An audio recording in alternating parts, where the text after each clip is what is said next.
Yo, what's up mga Lods? It's Mega Peps TV and meron na naman po tayo ipapakita sa inyo about po sa flood control projects po dito po sa amin sa Davao City, no? Para naman po magkaroon kayo ng idea kung ano po talaga nangyayari dito sa amin sa Davao City. So ito po mga Lodi ha, papakita ko lang sa inyo, patunay po na bahain ang lugar. And mga Lods, as you can see, may nakalagay po dyan na warning flood prone area. Ayan po. Andito po tayo sa may bangkal. Central Park. So pupuntahan po natin yung ginagawa po ditong flood control na alam ko pong matagal na po itong flood control na to, tapos parang meron lang pong rehabilitation. So samahan nyo po ako mga Lodi. So ito mga Lodi, ang likod po ng tinatawag po lang dike dito na parte po ng flood control. Kung nakikita nyo po, ayan, napakataas po nyan. Tapos ito sa likod nito ay mga kabahayan po mga idol. Yan. Dahil po dyan sa flood control na yan, naiiwasan po na pumasok dito yung tubig baha galing po sa malaking sapa.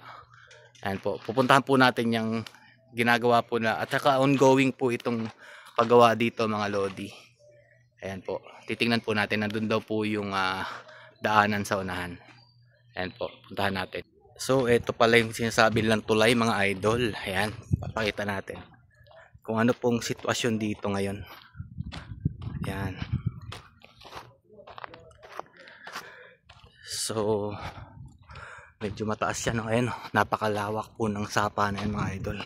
Konektado po yan papunta sa amin. Ayan. Ayun, ang lawak, grabe. Punta tayo sa gitna. Ayan. Ayan mga Lodi.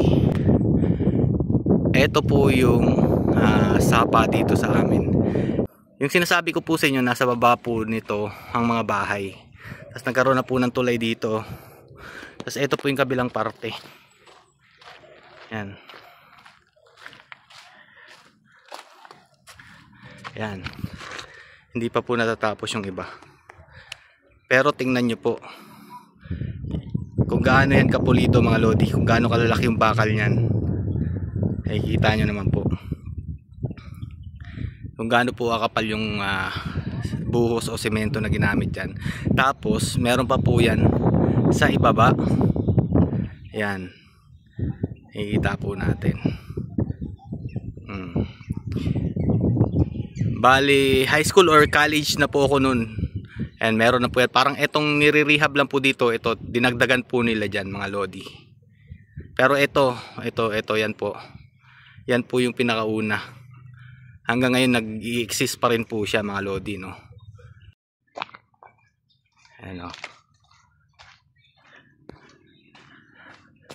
Ayan yung flood control mga Lodi. Naniiyak-iyak ninyo. Lampas bahay yan. So ito yung mga kabahayan dito. Kapag wala yan, yan, diretso dito yung sa mga bahay na ito. So ayan mga Lodi, no, sa lahat po na nag-iiyak-iyak dyan, ayan po, bali ang kinoconstruct dito ngayon mga Lodi, ito pong yung dinagdag na yan, tapos itong tulay na to. Pero itong nasa baba niyan mga Lodi, matagal na po yan, high school pa po o college pa po. Ngayon lang nagkaroon ng rehabilitation about yan mga Lodi. Yan, dito sa kabila.